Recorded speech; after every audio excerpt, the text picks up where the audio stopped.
Good morning, disc golf fans, and welcome to the International Disc Golf Center here in Appling, Georgia. We are right behind the tee pad of one of the W.R. Jackson Disc Golf Course for the final round championship Sunday of the PDGA Champions Cup, the first major of the 2023 season. I'm Brian Earhart, joined here by my co-host Nate Perkins, and this morning in FPO, first place is pretty much a shoe-in, but we still don't quite know. 12-stroke lead. Kristin Tattar, she still has to press one more round. Nate, is it going to be really a walk in the park for her? You know, I'm very curious what motivates someone to keep, throwing their best when they have a lead like this. I would love to hear directly from Kristin about what makes the fire burn, when you have 12 strokes. And I have to think that potentially being the first FPO player to get to 1,000 rated might potentially be something that's motivating her, and also not disrespect to her competitors by just laying everything up. What do you think is motivating someone when they're this far in the lead? I think sometimes we forget that her career, at least in this position of dominance, is still young. She's not 20 years old. She's obviously like an experienced competitor in many avenues, but she has one major, World Championships. Stacking majors is still very exciting for her. Paige Pierce has 17. So I think that's something that we don't talk about enough, is that this is probably still extremely exciting to her. It's not like she's going through the motions playing these disc golf tournaments. Clearly, yesterday you watched her on the fairway. She's locked and loaded. She is laser focused down these fairways. She's not engaging in tons of small talk. This matters to her so much. Yeah, it certainly does. And we haven't seen a lead this large since the Elaine King era. And she's averaging 10-16 for the event, Brian. So we haven't seen that large of a rating average through 3 rounds since Paige Pierce at the U.S. Women's a few years back. And I mean, it's hard to even, find the words to speak about Kristin's game, because she has just been so consistent, so clean.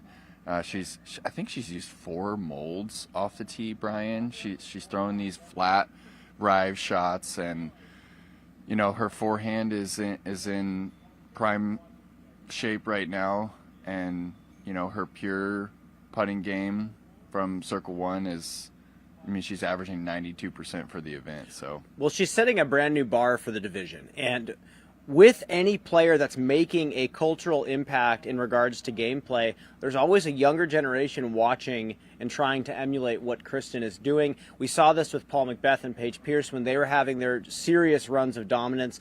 Players putting like Paige Pierce, throwing the putter in front of the face. A lot of young boys were putting like Paul McBeth, dropping the knee and dropping the disc, and kind of hybrid spin putting. It's so interesting when players kind of mimic the way the dominant players play. What are they going to be mimicking from Kristin? Well, I think we're going to see a lot more people go with the straddle putt versus the stagger. And I mean, there's only been a few straddle putt major champions, in the past decade. Nate Sexton, Kevin Jones, he's an Elite Series champion, but not too many other people have gone with the straddle, and Kristin seems to make it look effortless. I mean, she's able to generate so much pace on her putts, without jumping from the 50-60 foot range. Yeah, with the straddle spin putt, I think that's a unique putting style that we don't talk enough about. Not many people can get that type of power, but right now you see it's working for her. We caught up with Kristin after her round yesterday. Let's hear what she had to say yet again. I saw a post somewhere that I've been bogey-free. I don't really think about it, but it feels good. I obviously know I haven't bogeyed, but it just feels good. I think I just try to stay within my game plan and just try to do that. It has worked out so far. I feel like as soon as I start to think about don't bogey, then it probably will happen. So I think it's smart to just execute the game plan, try to get birdies, and just do my own things. I have to ask, because you're protecting a large lead and because you want to see this through to the finish, will the game plan change at all tomorrow heading into the final round as compared to what it's been the last 3 days? Maybe I don't try to like make putts from like circles to edge or something like that. If it's not like it's not necessary right now to make like long putts. So yeah, maybe just try to get pars when I stay too far from the basket, but otherwise I'll attack the course the same. It's so interesting. At this point, we've interviewed Kristen so much about her mindset. We already know what it is. She's not worried about much at all. And when she is, we see it affects her play. She's not worried too much about this bogey-free streak, even though it's incredible. She's only going to really be changing up her putt and maybe the conservativeness of the putt to make sure her stress levels are down. This is pretty par for the course. It is, and that's a player that anytime we do interview her, Brian, I'm paying close attention because I'm still a competitor and I still have a lot to learn on the mental front, and she's setting the standard for how you should behave out on the course and the mindset you should have to become a champion. And while we have another bit on Kristen, I want to ask you, what should the youth and someone working on their form, what should they be paying attention to in Kristen's backhand form on the tee for this final round? She has really clean footwork. If you pay very close attention to her footwork, her cross step is almost non-existent, but it's very in line. Her feet are working very nicely together. Her timing is a little unorthodox. She pumps with the front foot, but just like Isaac Robinson, they catch up to the back foot and everything times up again. But really, to me, it's the fundamentals. It's the footwork and how she's able to align herself on the tee pad. It almost never looks like she's uncomfortable or where she's aligned correctly and her body's going one way and the disc is supposed to go the other way. So that, to me, is why she's playing so consistently, is because everything is working together. But really, she's showing the younger generation what a pro athlete is. And that's the thing in disc golf for the longest time that players never really had to worry about. The courses were shorter. They were playing less events. I guess they could actually say they were playing more events because the tournaments ended in one day. But they didn't have to worry as much about training. Mm-hmm. And they didn't have to worry about a deep enough field to where they have to have this rock-solid professional athlete-style mental game. Mm-hmm. So, I mean, a lot of players are going to see that and go, wow, I have to catch up. Not just practicing my form and practicing my putting, but I really have to make a shift in lifestyle changes. Kristen mentioned the other day she hasn't eaten French fries in 2 years. And that's just little things that we used to really not worry about. All the best players in the world were still partying and hanging out. Not to say they weren't phenomenal players, but that's just how disc golf was. And the way it's evolved now with all this money and the competition getting even more fierce, this is what's happening. Kristen is the result of that. So that's what I think about Kristen Tatar. We are going to take a quick commercial break. On the other side, there's 3 more players in this lead card, and the battle for second place is still fierce.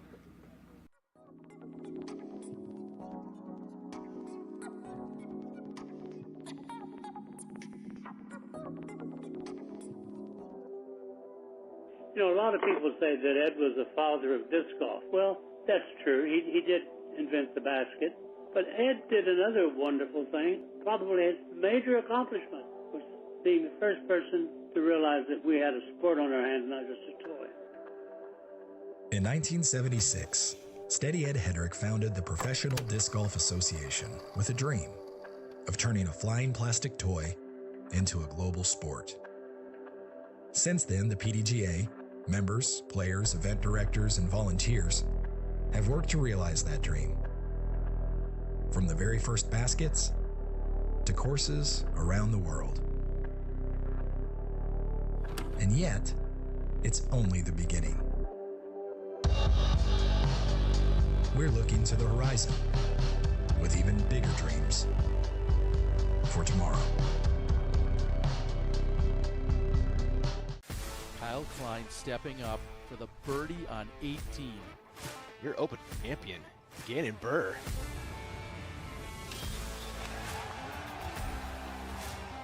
Another record-setting weekend on the Disc Golf Pro Tour. Back-to-back weeks. Winner coming from the chase card. Pretty special stuff. Gannon Burr, Kyle Klein, 2 young superstars on tour, showing you how to get it done.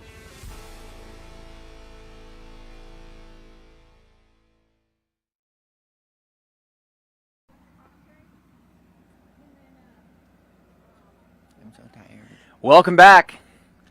3 more players on this lead card rounding out today, but let's talk Owen Scoggins to start. 5 under par yesterday. She's slowly creeping up this leaderboard, and she's having a stellar tournament. What do you think she realistically can shoot out here at this W.R. Jackson course with the limitation of the distance? Yeah, Owen does have a slight, limitation off the tee. I mean, she's kind of pushes herself to, 330, 350 if she can get that destroyer skip straight. But, if we just ran a simulation with her distance on W.R. Jackson and, if she connected on every circle 2-putt, it's hard to take too many holes away from her because she is deadly from 60 feet. So, I think Owen could definitely shoot a double-digit round and wouldn't be that surprised because I think that Owen is one of the top 10 putters in the world across both divisions. So definitely looking forward to seeing her cash from distance today. And I think some of the limitations also are the fact that she really sticks to her strengths, and on a course like this that sometimes asks you to do something very specific, the flex forehand takes her to a certain side of the fairway that makes it tough to hit the gap or hit the angle. So I do think she has some limitations, but again, she's so good at playing to her strengths, and she's so good at knowing where her limitations are and beating players who physically are so much better than she is theoretically outside of the putting green. Another player on the opposite side of the spectrum, Holland Handley, is on the lead card tomorrow. She's finally cleaning up some of the holes that she struggled with in the past. She knows that 17 was an alignment issue. I talked to her yesterday. She said all she needs to do is just change the way she runs up on the tee pad to hit the gap. So I think that's going to clean up for her as well. But what do you think about Holland and how fast she's progressed to now a final round lead card at a major this early? Yeah, it's impressive, and Holland did make a final round lead card at the World Championships last year, so she's been in this position before, but it's still not any less impressive just because of how recently she picked up a disc. And I'm putting Holland in the top 3 most skilled players as far as her shot shaping ability and her distance off of the tee. And we've mentioned several times that her misses are the reason why she's not consistently at the top. So to see her 11 under par through 3 rounds, I'm sure she's proud of that number. But I also think that she's counting those bogeys and wishing that she could go back and change those things up. Well, I think she can and she will. I think her athletic background is perfect for her new career path here in disc golf. She was a collegiate volleyball player, and then she was also a power lifter after she was done playing volleyball. So powerlifting, all preparation. It's all form preparation, and then you'll execute in the moment if that's right. But then volleyball is such a free-flowing game with so many in-the-moment reactions, and you can get creative in volleyball. You don't have to be the most supreme athlete to be dominant. So I think the two of those mixed together, she has the perfect mindset to attack disc golf and to become the best player in the game at some point. I remember the first time I saw her throw, I texted Bob Giulio of Discraft and was like, you got to keep an eye on this player. She has the full package, and she's only getting better.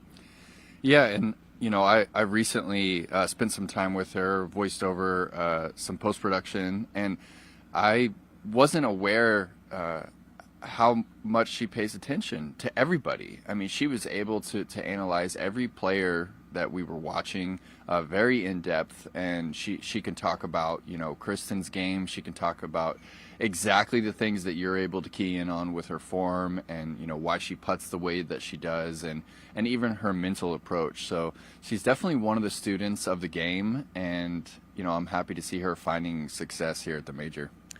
We talked to Holland after her round. Let's take a look and hear what she had to say. It's something I'm definitely very proud of, especially out here. Like this is a major caliber course. This is one of the hardest but fairest courses that we play. There's not a single hole out here I would change. You really have to work for your birdies, and the fact that I've been able to score as I have over 3 days is really awesome. So I did change my approach to 17. The first 2 days I was trying to go with kind of a flat, like overstable, and so today I went a little bit more understable and was trying to throw a little bit of hyzer, but I've hit the same tree all 3 days, which tells me it's more of a run-up alignment issue, so I'm going to try to run up a little more toward the center of the tee pad and just throw it a little bit harder, and hopefully that'll pipe the gap. And then for 18, I got lucky today. I kind of pulled it right, kind of overcorrecting from yesterday, so again, it's just going to be try to keep the disc in the middle of the fairway. And we're back. Joining the lead card is another player who is kind of a wild card this year, Haley King. Clearly she's showing up to play. Haley physically is beyond pretty much everyone in this division. What's holding her back from going neck and neck with Kristen?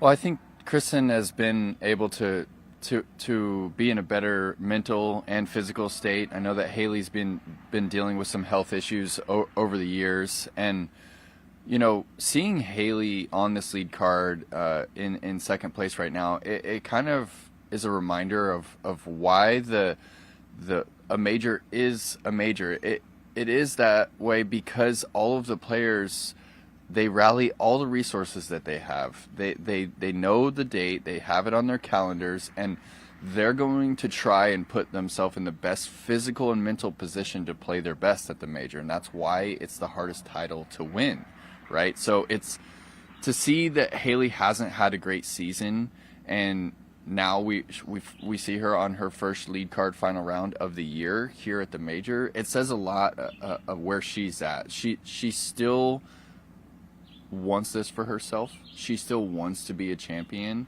and I'm just happy, and I'm happy for all the fans that we have our Haley King back. I agree. I fully agree, and I'm happy that it seems like she's understanding, like, okay, if I just continue to try bettering myself outside of disc golf for the next 5 years, I'll still be 25.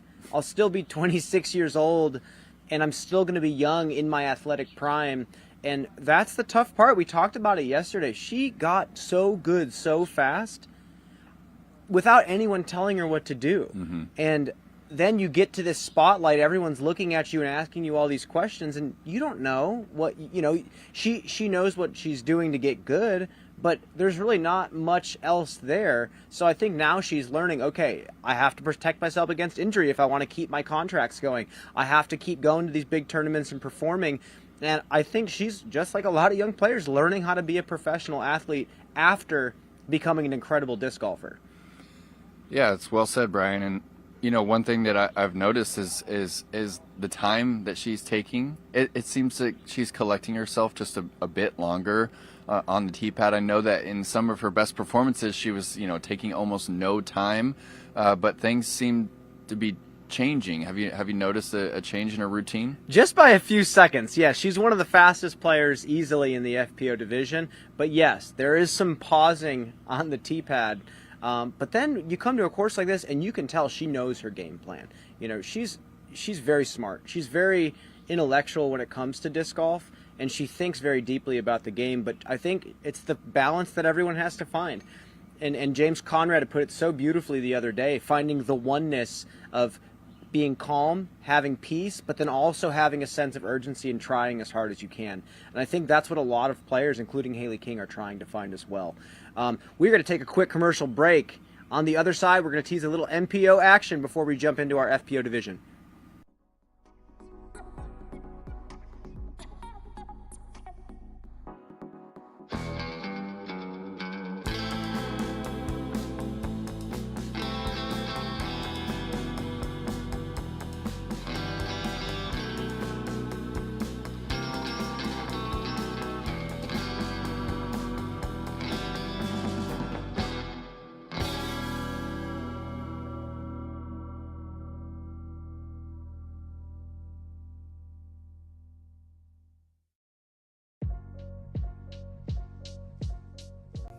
An important part of getting a PDGA membership is helping grow the game.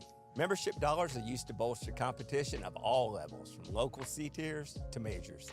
Tools like Digital Scorecard and Tournament Manager help events run seamlessly. Your PDGA membership also gives you access to Disc Golf Network coverage for select events and a 50% discount to their full coverage package. Help grow the sport and get started today. Visit pdga.com/join. What makes the Halal Guys so deliciously different? You might have heard of our famously long cart lines that NYC fans happily stand in. Today, with over 100 plus restaurants across the globe, we are your place to experience authentic American halal. Enjoy our delicious falafel, Euro sandwich, platters, and sides topped with our famously flavorful white and hot sauces. Order online today and taste how we make different so delicious. The Halal Guys, bringing something deliciously different to the table. Welcome back. Your lead card tomorrow, James, Isaac, Mason. We have a lot of players getting going in this final round. Nicholas Antila as well. Let's hear from all four of these players. Yeah, that's all I can think about right now. 7 strokes. Yeah, I don't know. My goal is still to win. That's all I can think about right now. 17, 18 are tough finishing holes, so if I can get those, I might put some pressure on Isaac tomorrow. Yep. Nicholas is going for everything tomorrow. Everything. 18 down. We'll see. Yeah. Thank you. 18 down. Yeah, I don't think there's going to be much room to play safe and try to catch a 7-stroke deficit. So definitely on the attack tomorrow. I feel like I have a pretty solid game plan, and if I stick to it and throw the shots needed and putt like I have been these last couple days, I feel like it's all up to somebody to mess up for me to chase him down, I guess. I have so much support from, I've gotten messages from dozens of people and just telling me, congratulating me and encouraging me. And that means the world to play in my home state and to have a chance to take this major title down. So yeah, that's what I'm out here to do, and I'm not stopping. Well, it sounds like Isaac is just happy to be here, and I think that speaks a lot to where he's at right now mentally and physically. Doesn't seem like he's really thinking about a lot. No, it sure doesn't. And like his little brother Ezra said, it's kind of annoying. Like, how can you just be dominating one of the best fields that we've ever seen? We're missing a few players for sure. Ricky, Ezra, Kevin, Garrett, like we're missing people. But this is the highest rated average field all time. He's leading the entire field by 7 and is continuing to look like he's playing disc golf in his backyard, Brian. And I think what's interesting is, like you said about a few players, he's only thrown a couple molds. His driver game off the tee is perfect, and what's wild to me is he is throwing these massive ceiling-pushing turnovers and getting the disc to flatten at the end and push even farther down the fairway. He's throwing some of the longest drives on his card, and he was playing with Silas Schultz, who was murdering drives down the fairway. So something's clicking, but the one thing that I have noticed is whenever I've gone to the gym this year while we've had free time on the road, who's there is Isaac Robinson. He is there every single time that I'm there, and then whether it's the afternoon or the evening time, I think he does a pre- and post-game workout when he's either in tournament or during practice rounds. He's another one of these players committing to the fitness side of the game, making sure he's durable, making sure he's under control and balanced. That's the other big benefit of strength training. But I think personally that's what's leveling him up and getting him to the next level. He looks like he's in some of the best shape of his life. Yeah, and he definitely looks like the best version of himself so far this season. I mean, the first event of the year, he finished 82nd place, and then 45th, and then he missed cash in Austin, missed it by 1. Like, this has been a tough year for him so far, and we tried to get a little info out of Ezra of why he thinks he's playing so well, and even his brother was like, it's a mystery. So, what are your thoughts, Brian, on 7 strokes? Kristen has 12 in the FPO field. That seems like just an unlimited amount. 7 is a little more finite. It's 2-stroke swings away from all of a sudden it's a ball game. I don't think 7's anything. The fact that this is his first time having to defend a lead, I think anything can happen. On the other side of this commercial break, we're talking one last player, Katrina Allen. We'll see you then.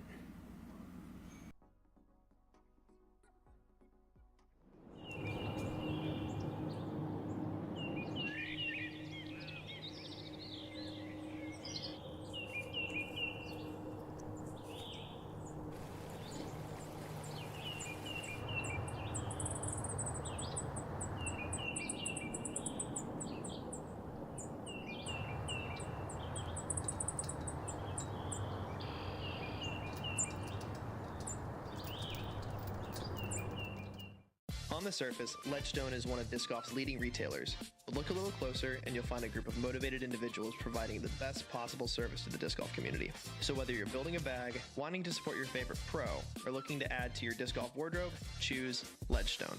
All of us at Bushnell are excited to be here for the Champions Cup and very proud to have been a part of this since day one. We want to say thank you to the players and the fans for supporting the event and joining with us to push the sport forward.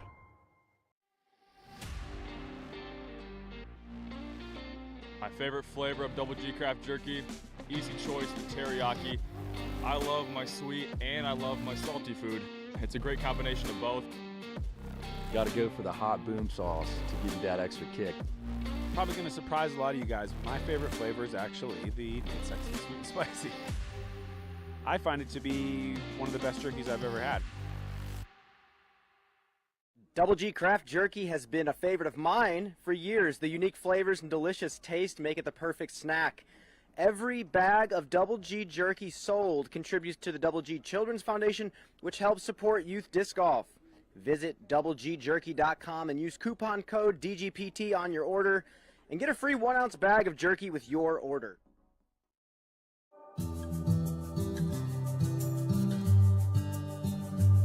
My name is Nate Heinold. I am the tournament director for the 2023 PDGA Champions Cup. When I first ran for the PDGA board back in 2017, it was on my platform to try to have this fourth major. The concept of the Champions Cup was born out of that.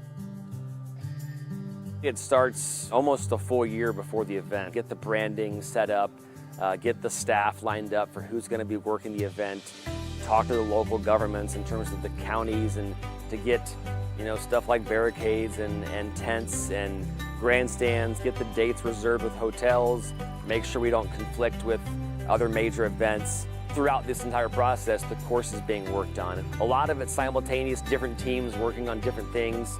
That's really, in a nutshell, kind of the behind-the-scenes process. For a promoter like me, or for a promoter like anybody, it's a dream come true to have an idea and have it come to fruition.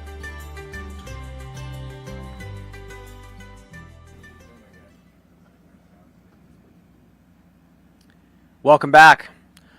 One more player we have to talk about. Katrina Allen yesterday in the hunt, and then all of a sudden on tilt. Shot a +1 yesterday. Uncharacteristic from how she's been playing this entire week. We talked about it yesterday. When that flame of desire for the victory goes away, what do you have to play for? And what does a major champion like herself have to play for today? Yeah, that's a great question. I would love to know. I think for Katrina, we've never seen her give up. She's always playing for position, even if it's not the win. I think that I think the rating matters for her. I think beating everybody else that she can matters for her. She's one of the fiercest competitors out here. And yesterday was a big disappointment. It seemed like she had found her putt in the first 2 rounds, and then through the first 8 holes, Brian, her putter touched the ground 6 times, including a miss from circle 1. But yeah, it was a big disappointment because she had those opportunities to close the gap on Kristen on the front 9, and it turned out to be quite the opposite. Well, we have one more round to go, and the race for second place in the FPO division is still very much undecided. We will just have to see what happens. Final round coming up for Brian Earhart and Nate Perkins. We are signing off, and we'll see you this afternoon.